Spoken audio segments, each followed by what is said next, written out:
Hello friends, welcome to my channel KL study. Friends, आज हम करेंगे आज से सीडीपी की क्लासेस शुरू, ठीक है। और इसमें हम बिल्कुल ए टू जेड पढ़ने वाले हैं। अब ये जो क्लासेस रहेंगी आपकी, कोई भी टेट हो, चाहे सी टेट हो, एमपी टेट हो, बिहार टेट हो, सुपर टेट हो, सभी टेट्स के लिए इम्पोर्टेंट क्लासेस हैं। और इसमें हम बिल्कुल बेसिक से पढ़ेंगे, ठीक है। अब क्या हुआ है कि जो हमारा संविदा शिक्षक भर्ती वर्ग 3 के जो एग्जाम्स हुए हैं उसमें जो सीडीपी आया हुआ है बच्चों को वो बहुत ही टफ लगा। क्यों लगा टफ ये तो हम नहीं जानते, लेकिन जिसने बहुत पहले से तैयारी कर रखी है और सीडीपी को बहुत ही अच्छे से पढ़ा हुआ है उसके लिए टफ नहीं लगा होगा, क्योंकि जो सीडीपी है वो अपने सिलेबस के अकॉर्डिंग ही पूछा गया है। थोड़ी सी जो लैंग्वेज है वो चेंज करके पूछी जाती है और हम वहाँ पर कंफ्यूज हो जाते हैं कि ना जाने ये कहाँ से आ गया है, ठीक है। तो हम जो है अब हमारे संविदा शिक्षक भर्ती वर्ग 2 और 1 और 3 की भी शायद सुना है ऐसा कि पोस्ट फिर से आने वाली हैं, ठीक है। तो हमें इसकी तैयारी करनी है ताकि वर्ग 3 के जैसा ना हो, ठीक है। हमसे बहुत ही अच्छे तरीके से ये टेस्ट बनने चाहिए, क्योंकि जब हमारे ये टेस्ट क्वालिफाई होंगे तभी हमारे माता पिता के सपने पूरे होंगे, ठीक है। तो आज से हम शुरू करेंगे हमारे संविदा शिक्षक भर्ती वर्ग 2 के लिए, और सी टेट, बिहार टेट, जहाँ भी आपका सीडीपी आना है सभी के लिए ये क्लासेस बहुत ही महत्वपूर्ण रहेंगी। अब हमने देखा कि अभी जो वर्ग 3 का एग्जाम्स हुआ उसमें राजस्थान वाले बच्चों के बहुत अच्छे मार्क्स आए हुए हैं, यूपी वाले बच्चों के अच्छे नंबर आए हुए हैं। क्यों आए हैं? क्योंकि वो बहुत ही डिटेल से पढ़ते हैं और वहाँ पर एक कारण ये भी है कि रेगुलरिटी बनी हुई है, ठीक है। हर बार वहाँ पर एग्जाम्स होते हैं। अब हमारे यहाँ तो 2011 से अभी वैकेंसी आई हुई है, ठीक है। तो इस कारण से जो बच्चे हैं डेट बढ़ती रही और बच्चे भी क्या हुआ कि पढ़ाई बीच बीच में छोड़ देते हैं, फिर तैयारी करने लगते हैं, फिर डेट आ गई, फिर पढ़ते हैं, फिर छोड़ते हैं। तो इस कारण से क्या होता है, हमारा जो सिलेबस है वो भी हम पूरा नहीं कर पाते और कुछ चीज़ें छोड़ भी देते हैं, ठीक है। तो इस तरह से तो अब हम जो हमारे वर्ग 2 को ध्यान में रख करके बहुत ही अच्छे तरीके से सीडीपी पढ़ेंगे, ठीक है। और आपको एक बहुत ही बेहतरीन नोट्स बनाना है, ठीक है। क्योंकि जब आप नोट्स स्वयं बनाएंगे और एक बार आप एक सप्ताह में रिवीजन करेंगे तो यकीन मानिए आपके 30 नंबर में से 28 आने से कोई नहीं रोक सकता, ठीक है। क्योंकि मैंने भी वर्ग 3 का एग्जाम्स दिया हुआ है, ठीक है। उसमें हमने देखा कि किस तरह से क्वेश्चन आए हुए हैं, और हमने सी टेट का भी एग्जाम्स दिया हुआ था। बहुत ही अच्छे तरीके से वहाँ पर क्वेश्चन आते हैं और जिसकी समझ बेहतर होती है वो बहुत ही अच्छा वहाँ पर प्रदर्शन कर पाता है, ठीक है। तो आइए अब हम देरी ना करते हुए शुरू करते हैं। और आपको नोट्स बनाना ही है, ठीक है। क्योंकि जब आपके पास नोट्स होंगे, क्योंकि एक बुक से पढ़ने से कुछ नहीं होता। यही हमने अभी किया है वर्ग 3 में। जैसे हमारे पास कोई बुक है, ठीक है, सीडीपी की, तो हमने पहले भी उसे पढ़ लिया, फिर एग्जाम्स की डेट आ गई, फिर से हमने उसे पढ़ लिया, ठीक है। तो इस तरह से हम एक ही बुक को पढ़ते रहे और कुल मिलाकर के क्या निकला कि वहाँ पर हमें क्या लगा कि बहुत ही टफ आया हुआ है, ठीक है। तो इस तरह से ये जो हम आपको नोट्स बनवाएंगे बहुत ही मतलब निचोड़ होगा। ये बहुत ही सर्च करके आपको यहाँ पर बताया जाएगा जो इम्पोर्टेंट है वही, ठीक है। तो आज हम शुरू करेंगे हमारे मनोविज्ञान। अब आप कहेंगे कि मनोविज्ञान नामक टॉपिक तो हमारे सिलेबस में दिया नहीं गया वर्ग 2 के, ठीक है। तो आपके सिलेबस में सबसे पहले दिया है वृद्धि एवं विकास की अवधारणा। तो वृद्धि विकास क्या होते हैं, बाल विकास से हमें शुरू करना है। तो बाल विकास कैसे उत्पत्ति हुई, बाल विकास कहाँ से आया? तो सबसे पहले हमें जानना जरूरी है कि मनोविज्ञान क्या होता है, ठीक है। जब हम मनोविज्ञान जानेंगे, मनोविज्ञान एक बहुत ही बड़ी शाखा होती है और इसके अंतर्गत कई शाखाएं आ जाती हैं, शिक्षा मनोविज्ञान, बाल मनोविज्ञान, ठीक है।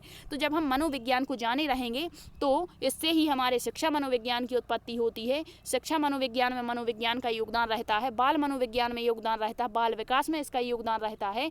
तो जब हम मनोविज्ञान को अच्छे तरीके से समझ जाएंगे और इसे अच्छे से पढ़ लेंगे तो इसके बाद हम शुरू करेंगे हमारे शिक्षा मनोविज्ञान को। क्योंकि संविदा शिक्षक भर्ती वर्ग 2 में शिक्षण और शिक्षा से बहुत सारे क्वेश्चन पूछे गए हैं, ठीक है। तो आइए अब हम देरी ना करते हुए शुरू कर लेते हैं अपना टॉपिक मनोविज्ञान के बारे में, ठीक है। यदि कुछ पाना है तो कुछ खोना भी पड़ेगा, ठीक है। थोड़ी सी मेहनत से कुछ नहीं होता। कई बच्चे तो बहुत ही पहले से लगे हुए हैं और जिनकी तैयारी अच्छी होती है वही टेस्ट में अच्छा कर पाते हैं, ठीक है। तो हम भी यही मान करके चलेंगे कि हमें रेगुलरिटी बनाए रखनी है, डेली हमें क्लास अटेंड करनी है और जो क्लास है उसको स्किप नहीं करना है। क्योंकि यदि आप स्किप करेंगे तो फिर कुछ मतलब नहीं निकलता है, ठीक है। क्योंकि जो कंटेंट है आपको बहुत ही अच्छा यहाँ पर मिलने वाला है। थोड़ी सी फैसिलिटी कम रहेगी क्योंकि हमारे पास इतनी सुविधाएं नहीं है कि हम आपको पीपीटी दे पाएँ या अन्य तरीके से, ठीक है। लेकिन जो कंटेंट मिलेगा यकीन मानिए, और बच्चों का क्या होता है, जहाँ पर भीड़ होती है, जहाँ पर व्यूज़ ज़्यादा आते हैं, जहाँ पर सब्सक्राइबर ज़्यादा आते हैं, वहाँ देख करके बच्चे पढ़ाई करते हैं। यही बच्चों की कमजोरी रही है, ठीक है। ये नहीं देखते कि कहाँ पर क्या कंटेंट दिया जा रहा है, इस पर तो कोई ध्यान ही नहीं देता, ठीक है। तो आप समझ पा रहे हैं कि हम क्या कहना चाहते हैं, ठीक। तो आइए अब हम देरी ना करें और अपनी क्लास शुरू कर लेते हैं। सबसे पहले देख लेते हैं मनोविज्ञान, और यहाँ पर एक एक पॉइंट आपको नोट करते हुए चलना है क्योंकि सभी पॉइंट्स बहुत ही महत्वपूर्ण हैं। ठीक है, अब जैसे क्वेश्चन हर पॉइंट से बनेगा आपको, तो आपको रटना कुछ नहीं है। ठीक है, बस समझते चलना है और आपको एक बार रिवाइज भी करना है 1 सप्ताह के अंदर। ठीक है, ताकि हम भूलें ना। तो सबसे पहले दिया गया है मनोविज्ञान, साइकोलॉजी। तो मनोविज्ञान के आदि जनक, पहला क्वेश्चन तो यही बनता है कि जो मनोविज्ञान है, ये भी देखेंगे कि मनोविज्ञान क्या होता है। ठीक है, पहला क्वेश्चन तो यही बन जाता है कि मनोविज्ञान के आदि जनक कौन है। ऑप्शन में आपको दिया होगा अरस्तु हैं, प्लेटो हैं, डेकार्टे हैं, इस तरह से। तो वहाँ पर हम कन्फ्यूजन आ जाता है हमारे अंदर और हम यहाँ पर समझ नहीं पाते कि कौन होगा। ठीक है, तो आपको मान के चलना है कि जो मनोविज्ञान के नहीं, अरस्तु ही मनोविज्ञान के आदि जनक माने जाते हैं। ठीक है, अब दिया है मनोविज्ञान की आदि जननी, मतलब मनोविज्ञान की उत्पत्ति कहाँ से हुई है।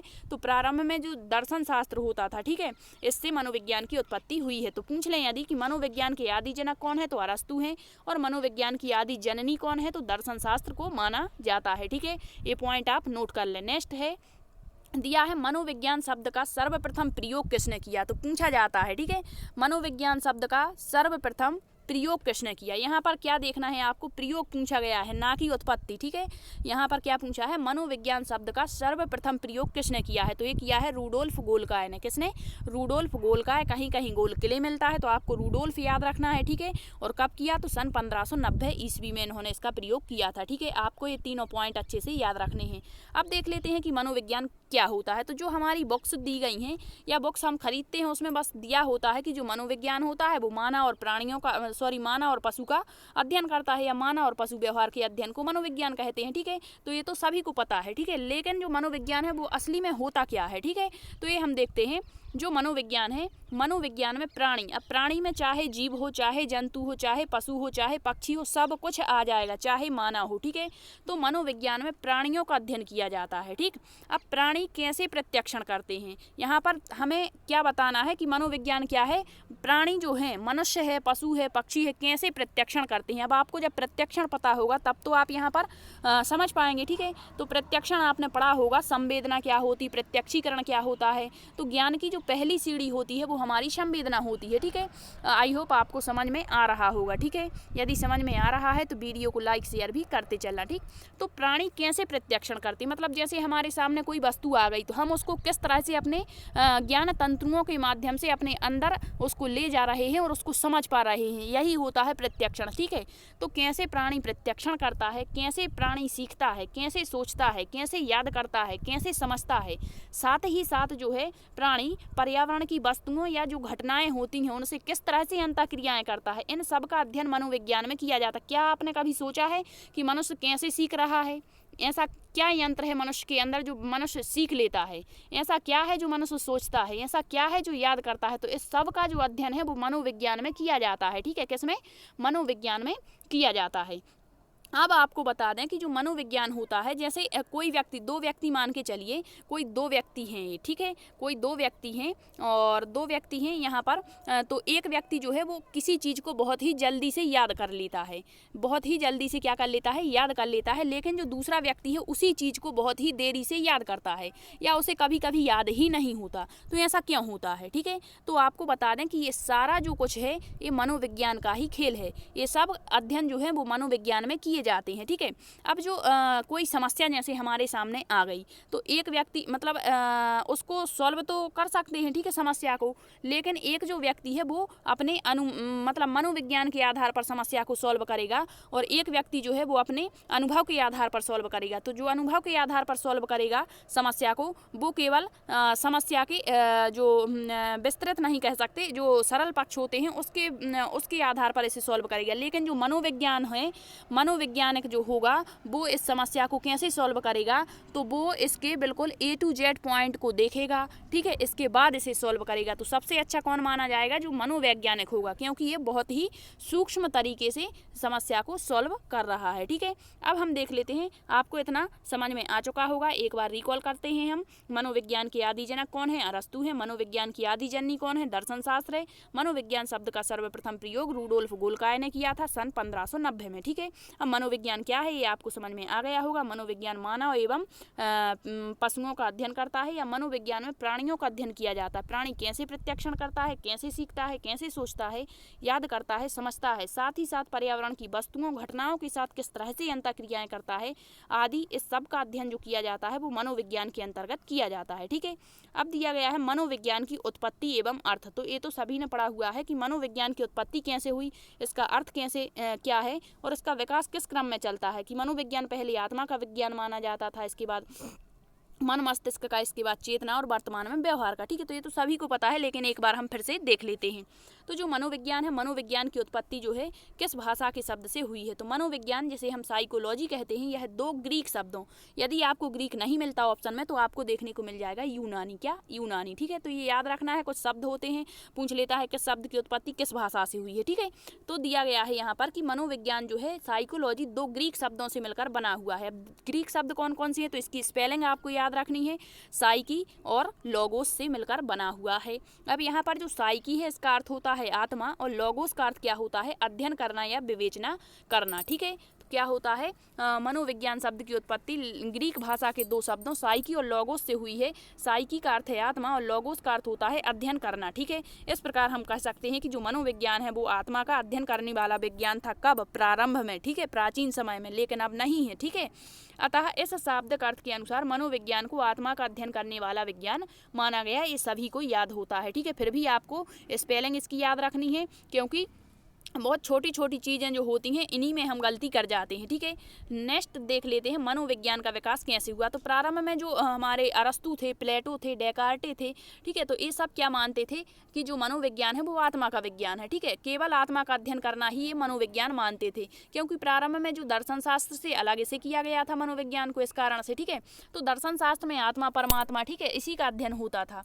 तो दिया है कि सबसे पहले आत्मा का विज्ञान तो 16वीं शताब्दी आपको याद रखने हैं। 16वीं शताब्दी में आत्मा का विज्ञान आया। इसके बाद 17वीं शताब्दी में मन या मस्तिष्क का विज्ञान आया। ठीक है, 18वीं शताब्दी को अंध युग कहा गया है, क्योंकि इसमें मनोविज्ञान पर कोई कार्य नहीं किया गया। ठीक है, तो देख लेते हैं आत्मा का विज्ञान 16वीं शताब्दी में मानने वाले व्यक्ति कौन कौन थे। तो पूछ सकते हैं कि निम्न में से कौन है, वह कौन सा मनोवैज्ञानिक है जो आत्मा का विज्ञान नहीं मानता, या आत्मा के विज्ञान को मानने वाले मनोवैज्ञानिक कौन कौन से हैं। ठीक है, तो आपको याद रखना है। इसकी हमने आपको एक ट्रिक भी बना दी है ताकि आपको याद रहे। ठीक है, और जिसको ट्रिक से नहीं पढ़ना वो ऐसे ही याद रख सकते हैं। तो आत्मा का विज्ञान 16वीं शताब्दी में मानने वाले व्यक्ति कौन कौन थे। तो यहाँ ट्रिक दी गई है, आत्मा से प्लेट दे तू, आत्मा से प्लेट दे तू, नहीं देना तो ना दे, मतलब आत्मा से प्लेट दे तू। आत्मा से हो जाएगा आत्मा का विज्ञान। ठीक है, यहाँ प्लेट से हो जाएगा प्लेटो, दे से हो जाएगा डेकार्टे, या यहाँ पर डेकार्टे भी देखने को मिल सकता है, और तू से अरस्तु। ठीक है, अरस्तु, ये तीनों कहाँ के हैं, यूनानी दार्शनिक हैं। ठीक है, तो आत्मा का विज्ञान मानने वाले, लेकिन जो आत्मा का विज्ञान था इसे इसकी आलोचना की गई और इसे नकार दिया गया। ठीक है, क्यों नकारा गया, क्योंकि जो आत्मा है यह एक आध्यात्मिक, धार्मिक और काल्पनिक विषय था। ठीक है, इस कारण से इसे नकार दिया गया और इसकी अवहेलना की गई। ठीक है, अब हम देखते हैं मन या मस्तिष्क का विज्ञान। तो 17वीं शताब्दी में ये आया। इसको मानने वाले व्यक्ति कौन थे, ये कहते थे कि जो मनोविज्ञान है वो मन और मस्तिष्क का विज्ञान है। तो ये थे इसकी ट्रैक है पलक की बाई मस्ती में। तो पलक से हो जाएगा पाम्पुनोजी, बहुत ही इंपॉर्टेंट है। यदि पूछ ले मन या मस्तिष्क के विज्ञान का प्रतिपादन किसने किया तो पाम्पुनोजी आएगा। ठीक है, इसके बाद ला से हो जाएगा जॉन लॉक। ठीक है, का से कांट हो जाएगा, बाई से बर्कली हो जाएगा, और थॉमस रीड आपको याद रखने हैं। और ये सब के सब कहाँ के हैं, इटली के दार्शनिक हैं। ठीक है, ये सभी दार्शनिक हैं। ठीक है, तो मन या मस्तिष्क 17वीं शताब्दी में आया। मानने वाले पाम्पुनोजी, जॉन लॉक, कांट, बर्कल और थॉमस रीड थे। ठीक है, इसकी भी आलोचना की गई। क्यों की गई, क्योंकि जो मन होता है वो अमूर्त होता है और निजी होता है, मतलब किसी के मन की सारी बात तो हम जान नहीं सकते, क्योंकि वो कुछ चीज़ें छुपा भी सकता है। ठीक है, इस कारण इसकी क्या की गई, आलोचना की गई थी। ठीक है, क्योंकि मन जो होता है वो अंतर्मुखी होता है, बाह्य रूप से कुछ भी प्रदर्शित, मतलब मुखौटे के रूप में प्रदर्शित कर सकता है, लेकिन हम उसकी सारी बातें तो नहीं जान सकते। ठीक है, तो इस कारण इसकी भी आलोचना की गई। नेक्स्ट आता है चेतना का विज्ञान। ये आया 19वीं शताब्दी। ठीक है, तो पहला जो आत्मा का विज्ञान 16वीं शताब्दी, इसके बाद मन मस्तिष्क का विज्ञान 17वीं शताब्दी, जो 18वीं शताब्दी थी उसे अंध युग कहा गया है। क्यों?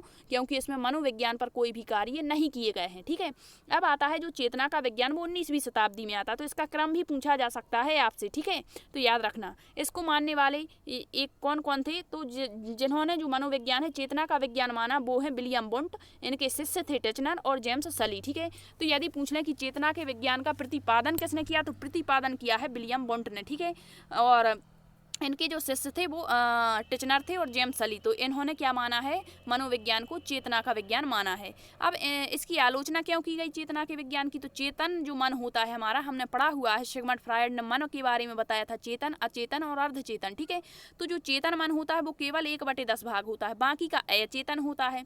तो चेतन मन का पूर्ण रूप से हम अध्ययन नहीं कर सकते थे, इस कारण से इसे भी नकार दिया गया। ठीक है, इसके बाद आता है हमारा व्यवहार का विज्ञान। तो एक बार हम देख लेते हैं कि जो चेतन है, चेतन शब्द का घोर आलोचना किसने की है, निंदा किसने की है? तो ये क्वेश्चन बनता है और पूछा भी जा चुका है।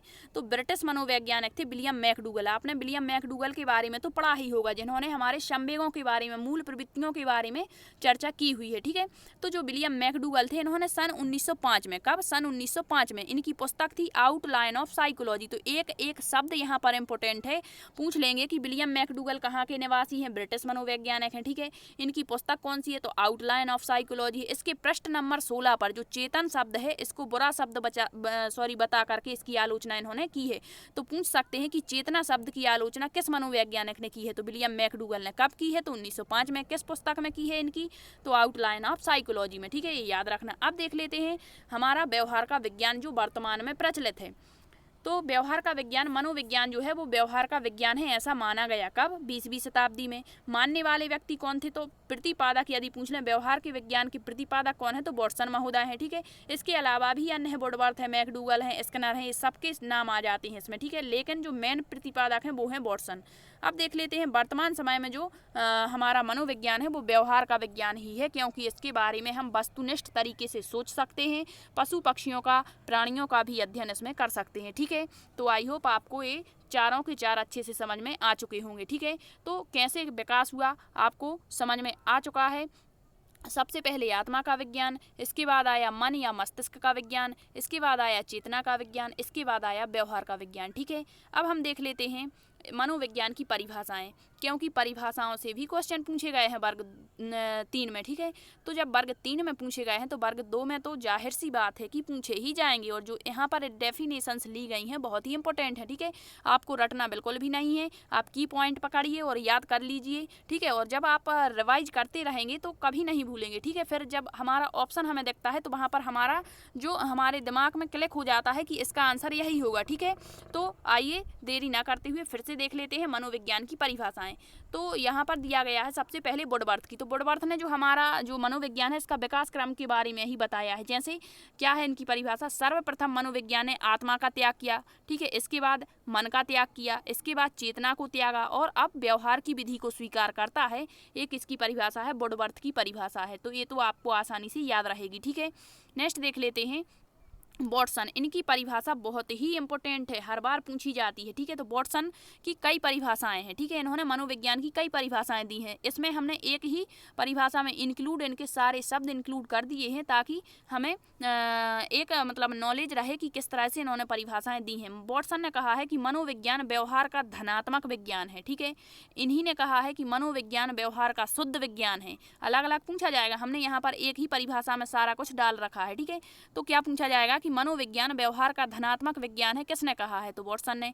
मनोविज्ञान व्यवहार का शुद्ध विज्ञान है, किसने कहा? वाटसन ने। मनोविज्ञान व्यवहार का विधायक विज्ञान है, किसने कहा? वाटसन ने। मनोविज्ञान व्यवहार का निश्चित विज्ञान है। मनोविज्ञान व्यवहार का भावात्मक विज्ञान है। तो ये सब परिभाषाएं वाटसन की हैं। ये शब्द याद रखना, कुछ भी शब्द आपसे पूछा जा सकता है। और इन्होंने एक परिभाषा और दी थी, आपको पता होगा, इन्होंने कहा था कि तुम मुझे कोई भी बच्चा दे दो, मैं उसे वैसा ही बना दूंगा जैसा मैं बनाना चाहता हूँ। ठीक है, तो ये भी परिभाषा किसकी है? वाटसन की है। बहुत ही महत्वपूर्ण है, याद रखना। ठीक, अब देख लेते हैं स्किनर महोदय की परिभाषाएं। तो इन्होंने क्या कहा है, एक मनोवैज्ञानिक ने कई परिभाषाएं दी हैं, लेकिन जो इम्पोर्टेंट है वही आपको यहाँ पर हम बता रहे हैं। ठीक है, स्किनर ने क्या कहा है कि मनोविज्ञान व्यवहार और अनुभव का विज्ञान है। ठीक है, तो ये वर्ड याद रखना, यहाँ पर दिए है व्यवहार और अनुभव। ये किसने कहा है, स्किनर ने। इन्होंने एक परिभाषा और दी है, क्या कहा है, मानव व्यवहार का शैक्षिक परिस्थिति। शैक्षिक परिस्थिति याद रहेगा तो स्किनर याद कर लेना, इस तरह से की पॉइंट बना करके आप याद रखें। नेक्स्ट है मनोविज्ञान सीखने सिखाने स्किनर, सीखने सिखाने स्किनर। ठीक है, तो ये तीनों परिभाषाएं किसकी हैं, स्किनर की हैं। ठीक, नेक्स्ट है मॉर्गन ने क्या कहा है, मनोविज्ञान मानव और पशु व्यवहार का विज्ञान है। अब इसे याद कैसे करेंगे, तो यहाँ पर मॉर्गन में क्या आ गया, मोर आ रहा है। क्या, मोर। और मोर क्या होता है, एक प्रकार का हम पक्षी मान के चलें, पक्षी की श्रेणी में आता है, तो पशु पक्षी। ठीक है, तो इस तरह से याद कर लें कि मनोविज्ञान मानव और पशु व्यवहार का अध्ययन है, मॉर्गन। नेक्स्ट है क्रो ने क्या कहा है, तो क्रो ने कहा मानव व्यवहार मानव संबंधों का अध्ययन है। ठीक है, मानव के व्यवहार का और मानव जो संबंध बनाता है उसका अध्ययन मनोविज्ञान है। किसने कहा, क्रो ने कहा है। ठीक है, नेक्स्ट है मैकडूगल ने क्या कहा, ये अभी वर्ग 3 में जो डेफिनेशन से यही वाली पूछी गई थी। ठीक है, थोड़े से शब्द इधर उधर थे, लेकिन वहां पर आचरण और व्यवहार देखने को मिला था। ठीक है, तो क्या थी परिभाषा, मनोविज्ञान आचरण और व्यवहार का यथार्थ विज्ञान है। ठीक है, तो ये किसने कहा है, मैकडूगल ने। तो आप यहाँ से अंदाजा लगा सकते हैं कि जब ये परिभाषा पूछी गई है तो ये क्यों नहीं पूछी जा सकती। ठीक है, तो आपको सारी की सारी नोट करनी है और बहुत ही अच्छे तरीके से अपना नोट्स बनाना है। ठीक, क्योंकि बच्चे क्या करते हैं कि जब वैकेंसी आ जाती है, जब डेट आ जाती है कि आपके इस डेट से आपके एग्जाम्स हैं, तभी बच्चे पढ़ाई शुरू करते हैं। पहले से उस पढ़ाई पर ध्यान नहीं देते हैं और फिर कहते हैं कि आउट ऑफ सिलेबस आ रहा है। ठीक, क्या दिया है यहाँ पर, जिम्बार्डो। इन्होंने क्या कहा है कि जो मनोविज्ञान है वो जीवधारी, जीव यहाँ पर देख रहे हैं आप, जिम्बार्डो, जिम्बार्डो, जीव यहाँ भी आ गया। ठीक है, तो मनोविज्ञान इस तरह से आप याद करें, क्योंकि जब आप खुद से वर्ड याद रखेंगे तभी आपको याद रहेगा। ठीक है, क्या है, क्योंकि डेफिनेशंस हर टॉपिक में दी गई हैं और हर टॉपिक की डेफिनेशन से याद रखना बहुत कठिन होता है। ठीक, तो इस तरह से आप याद करें तो याद रहेगा। ठीक, जिम्बार्डो ने क्या कहा है, मनोविज्ञान जीवधारियों के व्यवहार का वैज्ञानिक अध्ययन है। नेक्स्ट है गैरिसन ने क्या कहा है, मनोविज्ञान का जो संबंध है वो मानव व्यवहार के साथ प्रत्यक्ष रूप से है। मानव व्यवहार के साथ मनोविज्ञान का जो संबंध है वो प्रत्यक्ष रूप से है। ठीक है, किसने कहा है, गैरिसन ने। नेक्स्ट परिभाषा दी गई है मन की। मन ने क्या कहा है, मनोविज्ञान वैज्ञानिक खोज के साथ संबंध स्थापित करता, वैज्ञानिक खोज मन। नेक्स्ट है कुंपू स्वामी ने क्या कहा है, मनोविज्ञान शिक्षक को अनेक धारणाएं सिद्धांत प्रदान करके उनकी उन्नति में योग देता है। उन्नति में योग देना कुंपू स्वामी, क्योंकि स्वामी लोग जो होते हैं वो हमेशा उनकी उन्नति, दूसरों की उन्नति में ही योग देते हैं, तो इस तरह से याद रखें। नेक्स्ट है बोरिंग और लेकफील्ड। इन्होंने क्या कहा है, मनोविज्ञान मानव प्रकृति का अध्ययन है। तो याद रखेंगे बोरिंग, और बोर कहाँ होता है, प्रकृति में होता है। बोर मतलब क्या, पानी वाला बोर। ठीक है, इस तरह से याद कर लें आप। तो बोरिंग मानव प्रकृति का अध्ययन है। इसके अलावा कई हजारों परिभाषाएं हैं मनोविज्ञान की, लेकिन जो इंपॉर्टेंट हैं, जो पूछी जाती हैं, वही यहाँ पर हमने डाली हुई हैं। ठीक, अब हम कुछ महत्वपूर्ण फैक्ट देख लेते हैं जो मनोविज्ञान से पूछे जाते हैं। ठीक है, तो आपको ये याद रखने हैं। तो देख लेते हैं क्या दिया है। यदि आपसे पूछ लें कि जो आधुनिक मनोविज्ञान है, मतलब जो वर्तमान में मनोविज्ञान है, इसका कन्फ्यूजन रहता है बच्चों को कि आधुनिक मनोविज्ञान के जनक विलियम जेम्स हैं या विलियम वुंट हैं। तो आपको बता दें कि जब भी ऐसा क्वेश्चन पूछा जाए, एक तो पूछा नहीं जाएगा, और यदि पूछा जाएगा तो दोनों ऑप्शन में नहीं रहेंगे। ठीक है, एक कोई ऑप्शन में दिया रहा होगा, या फिर इस तरह से पूछेंगे कि विश्व स्तर पर आधुनिक मनोविज्ञान के जनक कौन है, तो वो हो जाएंगे हमारे विलियम वुंट। याद रखना। ठीक है, विश्व स्तर पर आधुनिक मनोविज्ञान के जनक विलियम वुंट हैं। जबकि मनोविज्ञान का यदि पूछ लें कि जब विश्व स्तर ना दिया गया हो, केवल इतना पूछा जाए कि आधुनिक मनोविज्ञान के जनक कौन है, तो आपको लगाना है विलियम जेम्स। ठीक है, या फिर इस तरह से क्वेश्चन पूछा जाएगा कि अमेरिका में मनोविज्ञान के जनक कौन है, तो वो विलियम जेम्स हैं। ठीक, देखते हैं मनोविज्ञान को दर्शन शास्त्र जो था इससे अलग करने का श्रेय किसे जाता है, तो अमेरिका के मनोवैज्ञानिक हैं कौन, विलियम जेम्स। इसीलिए इन्हें अमेरिका में विलियम जेम्स को मनोविज्ञान का जनक माना जाता है। ठीक, फिर दिया है विलियम जेम्स ने सन 1890 में प्रिंसिपल ऑफ साइकोलॉजी, किसकी पुस्तक है, अभी हमने पढ़ा आउटलाइन ऑफ साइकोलॉजी, किसकी पुस्तक थी, मैकडूगल की, जिसमें इन्होंने चेतना शब्द की घोर निंदा की थी। ठीक है, और वो भी 1905 में लिखी थी। ये विलियम जेम्स की पुस्तक है, 1890 में इन्होंने लिखी है प्रिंसिपल ऑफ साइकोलॉजी। यही पुस्तक जो है जो मनोविज्ञान की आधारशिला बनी हुई है। तो पूछ सकते हैं कि मनोविज्ञान की आधारशिला कौन सी पुस्तक है, तो वो है प्रिंसिपल ऑफ साइकोलॉजी। किसकी है, विलियम जेम्स की है। कब लिखी, तो सन 1890 में ये प्रतिपादित इन्होंने की थी। ठीक है, अब दिया है प्रयोगात्मक मनोविज्ञान के जनक कौन है, तो प्रयोग मतलब जहाँ से मनोविज्ञान के क्षेत्र में प्रयोग प्रारंभ हुए, ठीक है, कार्य प्रारंभ हुआ, करके सीखा गया, वो कौन है, तो प्रयोगात्मक मनोविज्ञान के जनक विलियम वुंट हैं। अब आपको पता होगा कि जो विलियम वुंट हैं इन्होंने हमारी पहली मनोविज्ञान की प्रयोगशाला स्थापित की थी। तो आपको पता है जिन्होंने जर्मनी के लिपजिंग शहर में मनोविज्ञान की पहली प्रयोगशाला सन 1879 में खोली थी, ठीक है, किसने, विलियम वुंट ने। तो याद रखना, यदि पूछ ले मनोविज्ञान की दूसरी प्रयोगशाला कौन सी है, तो वो है मैसाचुसेट्स शहर अमेरिका में है दूसरी प्रयोगशाला, ठीक है। ये क्वेश्चन नहीं पूछा जाएगा, फिर भी आपको बता दिया। फिर दिया है सामाजिक प्रयोगात्मक मनोविज्ञान के विलियम वुंट हो गए, आधुनिक मनोविज्ञान के विश्व स्तर पर विलियम वुंट है, अमेरिका में मनोविज्ञान के जनक विलियम जेम्स हो गए। अब दिया है सामाजिक मनोविज्ञान के जनक कौन है, तो कुर्ट लेविन है, ठीक है, जिन्होंने क्षेत्र फील्ड थ्योरी हमारी दी हुई है अधिगम की, आपको याद होगा, ठीक है। तो सामाजिक मनोविज्ञान के जनक कौन है, कुर्ट लेविन है। नेक्स्ट विकासात्मक मनोविज्ञान के जनक जीन पियाजे, तो सभी को पता होगा जिन्होंने संज्ञानात्मक विकास का सिद्धांत दिया था, ठीक है। और जीन पियाजे से ऐसा कोई भी टेट एग्जाम्स नहीं जहां पर 2 क्वेश्चन ना पूछे जाएं। अब हम देखते हैं कुछ सन आपको याद रखने हैं, क्योंकि यहाँ से भी कई बार क्वेश्चन बन जाता है, बनता क्या, बनता ही है, ठीक है।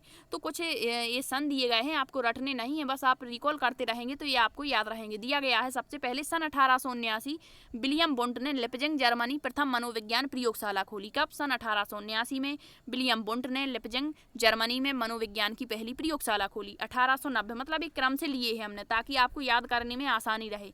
1890 विलियम जेम्स ने पुस्तक लिखी, हमने पढ़ लिया है, प्रिंसिपल ऑफ साइकोलॉजी, और जो मनोविज्ञान की आधारशिला बन गई है, ठीक है। 1892 में स्टैनली हॉल जो हैं, जिन्होंने जो स्टैनली हॉल हैं किशोर अवस्था के जनक माने जाते हैं स्टैनली हॉल, इन्होंने अमेरिकन मनोवैज्ञानिक संघ की स्थापना की है, ठीक है। 1892 अभी जो मनोविज्ञान के संप्रदाय हैं वो हम बहुत ही डिटेल से पढ़ेंगे, यहाँ पर आपको बस सन देखने को दिया गया है, एक बार आप इसे याद रख लें। फिर हम जो हमारे मनोविज्ञान पूछा जाता है सबसे पहले कौन सा संप्रदाय आया, ठीक है, तो इसका क्रम भी पूछ लेते हैं, तो ये भी हम बहुत ही डिटेल से पढ़ेंगे, ठीक है। 1892 संरचनावाद की स्थापना होती है। फिर आता है 1894, इसमें जॉन डीवी जो है प्रगतिशील शिक्षा के जनक, जिन्होंने लेबोरेटरी विद्यालय स्थापित किए थे शिकागो विश्वविद्यालय में, उन्होंने पहली बृहद शिक्षा मनोविज्ञान की प्रयोगशाला स्थापित की थी सन 1894 में, ठीक है। तो 1892 में संरचनावाद आता है, फिर इसके विरोध में आता है 1895 में प्रकार्यवाद, जिसकी स्थापना विलियम जेम्स करते हैं, ठीक है। तो 1895 प्रकार्यवाद आता, मतलब यहाँ पर जो मनोविज्ञान है इसके क्षेत्र में कार्य प्रारंभ हो जाता है, करके सीखते हैं, ठीक है। नेक्स्ट है सन 1900 में मनोविश्लेषणवाद, सिगमंड फ्रायड का मनोविश्लेषणात्मक सिद्धांत आपने पढ़ा हुआ है।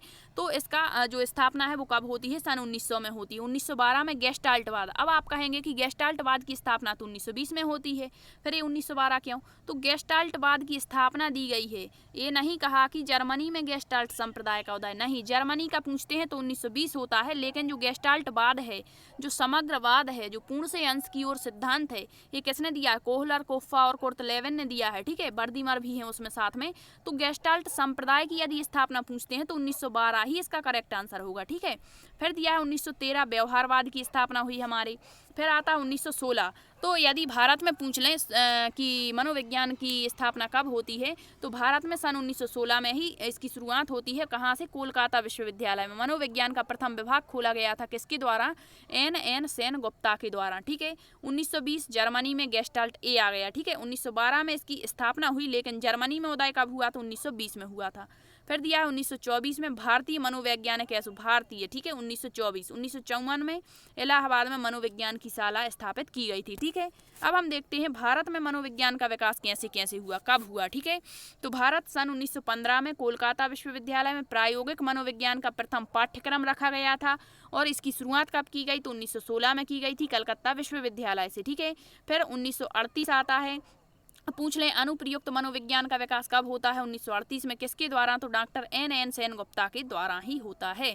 फिर दिया है प्रोफेसर जी बोस, इनका पूरा नाम है प्रोफेसर गिरिंद्र शेखर बोस, इन्होंने इंडियन साइको एनालिटिकल एसोसिएशन की स्थापना सन 1922 में की थी। आपको पता होगा 1922 में ही जो CH राइस थे, ठीक है, वो बुद्धि मापन का सिद्धांत उन्होंने दिया हुआ था, मापन, ठीक है, किया था उन्होंने भारत में। नेक्स्ट है 1951 में कार्ल रोजर्स के द्वारा रोगी चिकित्सक केंद्र स्थापित किया गया था। किसके द्वारा? कार्ल रोजर्स के द्वारा, जिन्होंने अनुभवजन्य सिद्धांत दिया है धियम का, आपको याद हो तो, ठीक है। 1954 में जो मैस्लो है, इन्होंने मोटिवेशन एक पर्सनालिटी नामक पुस्तक दी। जो मैस्लो है, इन्होंने आवश्यकता का सिद्धांत दिया हुआ है, मनुष्य की 5 आवश्यकताएं इन्होंने बताई हुई हैं, ठीक है। तो वहीं से ये डेट निकल करके आई है। तो ये सारी की सारी डेट इंपॉर्टेंट है, आपको याद रखनी है। अब हम देख लेते हैं मनोविज्ञान की शाखाएं। तो मनोविज्ञान की बहुत सारी शाखाएं हैं, लेकिन जो आपको कुछ नाम बता देते हैं, कभी पूछ लें कि निम्न में से कौन सी मनोविज्ञान की शाखा नहीं है या फिर है, तो आपको थोड़ा सा इसका पता होना चाहिए, ठीक है।